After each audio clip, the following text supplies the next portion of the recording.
तो इस वीडियो में मैं आपको बताऊंगा कि क्लास 10th सीबीएसई बोर्ड का एग्ज़ाम जो कि 2023 है, मतलब नेक्स्ट साल है, फरवरी या मार्च में, उसमें अपीयर होने वाले बच्चों को कौन से टॉपिक्स पढ़ने हैं और कौन से टॉपिक्स छोड़ने हैं, कौन सी एक्सरसाइज पढ़नी है और कौन सी एक्सरसाइज छोड़नी है और कहाँ से उसको तैयारी करनी है, ये मैं बहुत ही क्लियर बताऊंगा क्योंकि कन्फ्यूजन बहुत फैला हुआ है। और कोशिश करूंगा कि बहुत छोटे से छोटे वीडियो में आपको बता दूं। मैंने बहुत से वीडियोस देखे हैं, बहुत बहुत लेंदी हैं, लेकिन मैं आपको छोटे छोटे वीडियो में बता दूंगा कितना पढ़ना है, कितना छोड़ना है और सेफली बताऊँगा कि क्या क्या आपको पढ़ना चाहिए। ठीक है, तो सबसे पहले बात करते हैं हम चैप्टर नंबर 1 की। चैप्टर नंबर 1 रियल नंबर्स है। इसमें पहली एक्सरसाइज जो कि यूक्लिड डिवीजन लेमा की थी वो डिलीट है, मतलब एक्सरसाइज 1.1 आपको नहीं पढ़ना है। इसी प्रकार आपको चैप्टर नंबर 1 की एक्सरसाइज 1.4 जो डेसिमल से रिलेटेड थी उसे भी नहीं पढ़ना है। इसका मतलब चैप्टर नंबर 1 में हमें 2 एक्सरसाइज पढ़नी है, 2 एक्सरसाइज छोड़नी है। चैप्टर नंबर 1 में 1.1 और 1.4 नहीं पढ़नी है, 1.2 और 1.3 ही सिर्फ पढ़नी है। ठीक है, आते हैं चैप्टर नंबर 2 में जो कि है पोलिनोमियल्स। इसमें हमें एक्सरसाइज 2.3 नहीं पढ़नी है। इसका मतलब हमें एक्सरसाइज 2.1 पढ़ना है, 2.2 पढ़ना है और 2.3 हमारे सिलेबस से डिलीटेड है। ठीक है, अब आते हैं चैप्टर नंबर 3 जहां सबसे ज़्यादा विवाद है। चैप्टर नंबर 3 में सीबीएसई के अकॉर्डिंग ग्राफिकल मेथड हमें नहीं पढ़ना है और हमें क्रॉस मल्टीप्लिकेशन मेथड नहीं पढ़ना है। हमने चैप्टर नंबर 3 में पढ़ा है कि पेयर ऑफ लीनियर इक्वेशन को सॉल्व करने के 4 तरीके होते हैं। Pair of linear equation solve करने के 4 तरीके होते हैं। जैसे मैं आपको a1x plus b1y plus c1 equal to 0 दूँ, a2x plus b2y plus c2 equal to 0 दूँ। अब इसे सॉल्व करने के ना 4 मेथड हैं। एक तो ग्राफिकल है, दूसरा सब्स्टिट्यूशन है, तीसरा एलिमिनेशन है और चौथा है क्रॉस मल्टीप्लिकेशन। तो हमारे सिलेबस से ग्राफिकल और क्रॉस मल्टीप्लिकेशन मेथड काट दिया गया। अब लोगों का ये कहना है क्योंकि भाई साहब ग्राफिकल और क्रॉस मल्टीप्लिकेशन मेथड काट दिया गया है, इसीलिए क्रॉस मल्टीप्लिकेशन मेथड की जो एक्सरसाइज है 3.5 उसे भी काट दिया जाए। लेकिन मैं इससे इत्तेफाक नहीं रखता। क्यों? क्योंकि 3.5 के जो क्वेश्चंस हैं उसमें जब भी हम इक्वेशंस देखेंगे तो वो इक्वेशंस एलिमिनेशन से भी सॉल्व हो सकती हैं, सब्स्टिट्यूशन से भी सॉल्व हो सकती हैं। तो यार बोर्ड एग्जाम है, क्यों हम उसको रिस्क लें। हमें बस इतना पता है कि हमें ये 2 मेथड नहीं पढ़ने, मतलब ग्राफिकल नहीं पढ़ना है और क्रॉस मल्टीप्लिकेशन नहीं पढ़ना है। अब बाकी जो एलिमिनेशन ग्राफिकल है वो हम किसी भी क्वेश्चन में अप्लाई कर सकते हैं। ठीक है, तो जैसे मैं जो बोल रहा हूँ उसे ढंग से समझो। जैसे ये एक्सरसाइज 3.5 है, 3.5 में बोल रहा है कि जैसे पहले क्वेश्चन है कि विच ऑफ द फॉलोइंग है unique solution, no solution and infinite solution, और जिसके पास यूनिक सोल्यूशन है उसे निकालो क्रॉस मल्टीप्लिकेशन से। तो भैया अगर मैं पहचान लूँ कि इसका यूनिक सोल्यूशन है तो वो एलिमिनेशन से भी तो सॉल्व हो सकता है। तो क्या ये क्वेश्चन हमारे एग्जाम में नहीं आ सकता? हो सकता है भैया। मैं क्या ना, मैं सेफ साइड चलूँगा। मैं चाहता हूँ कि एक मेहनत करने वाला बच्चा गलत चीज़ में ना फंस के अपना रिस्क में ना डाले पेपर को। ठीक है, तो मेरे अकॉर्डिंग भैया हमें क्रॉस मल्टीप्लिकेशन नहीं पढ़ना है, लेकिन उससे रिलेटेड जो एक्सरसाइज 3.5 है मेरे अकॉर्डिंग, जैसे देखो ना यार, ये क्वेश्चन नंबर 2 में बोल रहा है कि विच ऑफ द कौन सी के की वैल्यू के लिए इसके पास नो सोल्यूशन है। तो यार इस क्वेश्चन को क्रॉस मल्टीप्लिकेशन से लेना देना क्या है? इसमें तो के की वैल्यू निकालनी है अगर इसका नो सोल्यूशन है, इसमें क्रॉस मल्टीप्लिकेशन से लेना देना क्या है? तो बहुत लोग बोल रहे हैं भाई एक्सरसाइज 3.5 कट है, लेकिन मैं इससे बता रहा हूँ बिल्कुल भी एग्री नहीं करता। अब ये बताओ, ये जो वर्ड प्रॉब्लम है, मैं अगर वर्ड प्रॉब्लम की मदद से इक्वेशन निकाल लेता हूँ तो क्या मैं एलिमिनेशन सॉल्व नहीं कर सकता? कर सकता हूँ। तो मैं ये आपके ऊपर छोड़ूंगा। मेरी बात मानोगे तो मैं तो बोलूँगा भैया ग्राफिकल और क्रॉस मल्टीप्लिकेशन मेथड मत पढ़ो, लेकिन बाकी जितने भी क्वेश्चंस हैं वो एलिमिनेशन से सॉल्व तो होते हैं ना यार। तो मेरे हिसाब से चैप्टर नंबर 3 में सिर्फ और सिर्फ एक्सरसाइज 3.6 का पहला क्वेश्चन डिलीटेड है। सर एक्सरसाइज 3.6 ये है रिड्यूसेबल फॉर्म। रिड्यूसेबल फॉर्म जो है वो निकाल दिया गया सिलेबस से। तो सर ये रिड्यूसेबल फॉर्म को अपन एलिमिनेशन से नहीं कर सकते क्या? कर सकते हैं, लेकिन रिड्यूसेबल से वो आसान होता है। तो मेरे हिसाब से एक्सरसाइज 3.6 का पहला क्वेश्चन जो है वो कायदे से डिलीटेड है। लेकिन फिर बोल रहा हूँ एक्सरसाइज 3.6 का पहला क्वेश्चन के कुछ क्वेश्चन है उसे भी आप एलिमिनेशन से कर सकते हो। तो सर 3.6 पूरी छोड़ना नहीं, सिर्फ क्वेश्चन नंबर 1, उसके नीचे वर्ड प्रॉब्लम दिए हैं उनमें इक्वेशन बनाओ, एलिमिनेशन से सॉल्व करो। इक्वेशन बनाओ, एलिमिनेशन सॉल्व करो। तो आपके ऊपर है आपको चैप्टर नंबर 3 में क्या करना है। मैं आपको क्लियर बता रहा हूँ, ग्राफिकल क्रॉस मल्टीप्लिकेशन मेथड नहीं है, मेरे हिसाब से 3.6 का सिर्फ पहला क्वेश्चन आपको नहीं करना चाहिए। पहले क्वेश्चन के अंदर 6 पार्ट है, उन 6 पार्ट में भी जो क्वेश्चन आप डायरेक्ट एलिमिनेशन से कर लेते हो, सेफ साइड रहो ना यार। जहां आप पूरी किताब देने वाले हो यार, वहां 2 पन्ना एक्स्ट्रा पढ़ लोगे, थोड़ी कुछ हो जाएगा। बाकी आपकी मर्जी है, ठीक है। मैं सेफ साइड में चलता हूँ, ठीक है। तो एक्सरसाइज 3.6 का क्वेश्चन नंबर 1 डिलीटेड है, उसमें 6 पार्ट है। उन 6 पार्ट में भी अगर आपको कोई एलिमिनेशन बन जाए, बहुत बढ़िया, बहुत बढ़िया। और 3.6 में जो नीचे के सारे क्वेश्चन हैं, वर्ड प्रॉब्लम है, वो करना है, क्योंकि उसके अपन बना सकते हैं इक्वेशन और उसको अपन एलिमिनेशन कर सकते हैं। लोग कुछ कह रहे हैं कि 3.6 भी डिलीटेड है, मैं ये भ्रम नहीं फैलाना चाहता। अपन को रिस्क नहीं लेना, अपन को स्कोर करना है, ठीक है। चैप्टर नंबर 4 में completing the square method cancel है। Completing the square method cancel है मतलब क्वाड्रेटिक इक्वेशन है चैप्टर नंबर 4 में।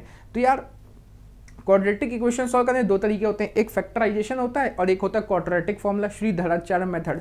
तो एक्सरसाइज में जिस क्वेश्चन लिखा हो कि भैया कंप्लीटिंग द स्क्वायर मेथड से करो, तो कंप्लीटिंग द स्क्वायर मेथड से ना करके तुम क्वाड्रेटिक फार्मूला से करो या फैक्टराइजेशन से करो। तो मेरे हिसाब से चैप्टर नंबर 4 में सिर्फ आपको ये टॉपिक नहीं पढ़ना है, उससे रिलेटेड क्वेश्चन क्वाड्रेटिक फार्मूला या फैक्टराइजेशन से आ सकते हैं। तो ये आपके ऊपर है कि आप क्या चाहते हो। वैसे इसमें सिर्फ एक टॉपिक ये नहीं पढ़ना है, जो कि है completing the square method.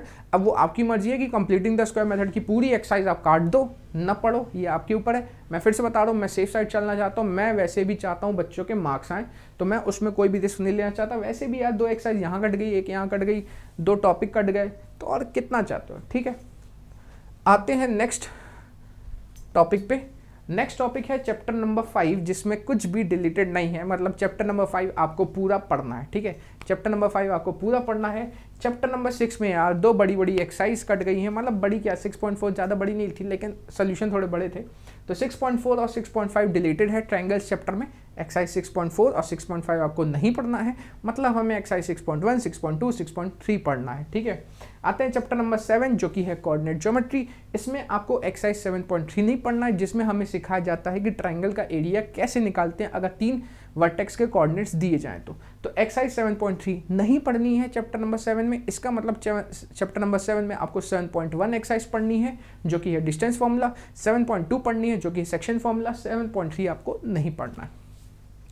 Chapter number 8 की बात करूं तो हमेशा से एक्सरसाइज 8.3 कटी है 2-3 साल से। इस साल भी वही चीज़ चल रहा है, एक्सरसाइज 8.3 कॉम्प्लीमेंट्री एंगल्स। ये आपको नहीं पढ़ना है, लेकिन मैं फिर बता दूं, ये कॉम्प्लीमेंट्री एंगल्स हालांकि 10th में काट दिया जाता है, लेकिन 11th में काम आता है। लेकिन मैं आपको प्रेशराइज नहीं करूंगा कि आप 8.3 पढ़ो, क्योंकि आप में से बहुत लोग बायोलॉजी कॉमर्स ले लेंगे, तो 11th में जो लोग मैथ लेंगे तो उनको वैसे भी पढ़ना ही पड़ेगा उसमें। तो मैं इसके लिए प्रेशराइज नहीं करूंगा। एक्सरसाइज 8.3 डिलीटेड है। चैप्टर 9 में कुछ भी डिलीशन नहीं है। चैप्टर नंबर 9 में सारे टॉपिक्स पढ़ने हैं आपको। चैप्टर नंबर 10 में कोई डिलीशन नहीं है, आपको सारे टॉपिक्स पढ़ने हैं। लेकिन चैप्टर नंबर 11 पूरा का पूरा उड़ा दिया गया है। मतलब चैप्टर नंबर 11 आपको पढ़ना ही नहीं है, काट दो एनसीईआरटी में। पूरा का पूरा चैप्टर काट दिया गया, कंस्ट्रक्शन पूरा का पूरा चैप्टर काट दिया गया है। आपको एक भी पन्ना पढ़ने की जरूरत नहीं है। देखो बहुत सारा सिलेबस काटा है ना, इसलिए मैं बोल रहा था चैप्टर नंबर 3 और 4 में थोड़ा सेफ साइड खेलो, ठीक है। चैप्टर नंबर 12 में कोई भी टॉपिक डिलीटेड नहीं है, लेकिन कुछ लोग कह रहे हैं कि 12.3 डिलीटेड है। कुछ लोग ऐसा बना रहे हैं वीडियो कि 12.3 डिलीटेड है, लेकिन मैं उस रिस्क में नहीं पढ़ना चाहता, क्योंकि अगेन सीबीएसई बहुत क्लियर हमें नहीं बताता कि कौन सी एक्सरसाइज डिलीटेड है, कौन सी नहीं है। वो सिर्फ टॉपिक्स में बात करता है। तो कुछ लोग बोल रहे हैं 12.3 डिलीटेड है। मेरे हिसाब से चैप्टर नंबर 12 पूरा पढ़ लेना चाहिए। 12.3 विवादित एक्सरसाइज है, तो ये आपके ऊपर है, मैं आपके ऊपर छोड़ रहा हूँ। मैं तो अपने ऑफलाइन कोचिंग में पढ़ाने जा रहा हूँ 12.3। अब आपके ऊपर है, आप इसको पढ़ते हैं या नहीं पढ़ते हैं। लेकिन मेरा अगर मानोगे तो 12.3 पढ़ लो, सेफ साइड रहो, बाकी आपकी मर्जी। आते हैं चैप्टर नंबर 13 में। चैप्टर नंबर 13 में 13.4 डिलीटेड है, 2-3 साल से डिलीटेड चल रही फ्रस्टम वाली। तो चैप्टर नंबर 13 में 13.4 डिलीटेड है। चैप्टर नंबर 14 में भी एक एक्सरसाइज डिलीटेड है, जो कि चैप्टर एक्सरसाइज 14.4 है, ओजे वाली एक्सरसाइज है। तो 14.4 डिलीटेड है। चैप्टर नंबर 15 जो कि हमारा प्रोबेबिलिटी है, इसमें कोई भी टॉपिक डिलीटेड नहीं है। तो जैसा कि मैंने आपको बोला था कि वीडियो बहुत ही छोटा होगा, बहुत ही जल्दी ही मैं आपको सारी टॉपिक्स बता दूंगा कि क्या पढ़ना क्या नहीं पढ़ना है। अगर आपने अभी भी नहीं देखा है तो आप जल्दी से इसका स्क्रीनशॉट ले सकते हैं, ठीक है, जल्दी से इसका स्क्रीनशॉट ले सकते हैं। पहले इसका स्क्रीनशॉट ले लीजिए, ठीक है। अब आप इसका स्क्रीनशॉट ले लीजिए और फिर आप इसका स्क्रीनशॉट ले लीजिए। अब कहाँ से पढ़ना है, कैसे तैयारी करना है, तो मेरे हिसाब से अब क्योंकि मैं ये जो वीडियो बना रहा हूँ ये अर्ली अक्टूबर में बना रहा हूँ, तो अब अगर किसी का पूरा मैथ हो चुका है तो वो RD शर्मा पे ध्यान दे और प्रीवियस ईयर क्वेश्चन पेपर लगाए। और अगर अभी किसी का मैथ पूरा ढंग से नहीं हुआ है या आधा भी नहीं हुआ ढंग से, तो वो बेसिकली सिर्फ और सिर्फ NCERT में ध्यान दे। अभी जैसे ही पूरा एक चैप्टर लग जाता है या पूरी NCERT हो जाती है, ये आपके ऊपर है, आपके पास कितना समय है, कैसे आप मैनेज कर रहे हो। जैसे ही NCERT पूरी लग जाए या एक एक चैप्टर लगता जाए, आप प्रीवियस ईयर क्वेश्चन लगाते जाओ, ठीक है, आप प्रीवियस ईयर क्वेश्चन पेपर लगाते जाओ। तो इससे बहुत हद तक हमें आइडिया मिल जाता है कि कैसे टाइप के क्वेश्चन पूछे जाते हैं, कौन से टाइप के क्वेश्चन बहुत आते हैं। जैसे कि हम बात करें चैप्टर नंबर 3 या 4 में से के की वैल्यू निकालना आता ही आता है, तो आपको उससे समझ में आ जाएगा कि कैसे क्या करना है। तो प्रीवियस ईयर क्वेश्चन पेपर लगा लेने हैं। अब हमसे कोई पूछता है सर कितने, कम से कम पिछले 10 साल के तो लगा ही लो, और साथ में MCQ की प्रैक्टिस चालू रखो, क्योंकि MCQ क्वेश्चन पूछे जाने वाले हैं। तो किसी एक किताब में, जैसे आप कोई क्वेश्चन बैंक खरीदोगे ना, तो उसमें MCQ होगा ही होगा।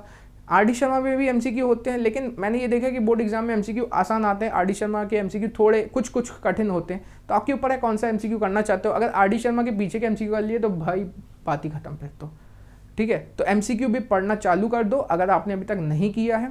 जिस भी किताब आपको मिले, हर चैप्टर के कम से कम 20 से 40-25 कम से कम लगाओ, MCQ लगाओ, ताकि आपको आइडिया मिले। जैसे ऐसा 25 बोल नहीं सकते, जैसे चैप्टर नंबर 8 है, उससे आपको कम से कम 30 से 50 लगानी पड़ेंगे। तो MCQ भी थोड़ा प्रैक्टिस करते रहिए। NCERT तो आपको लगाना है, और PYQs तो करना ही करना है। उसी से आइडिया मिलता है कि भैया कैसे टाइप के क्वेश्चन आते हैं। तो मिलते हैं नेक्स्ट वीडियो में।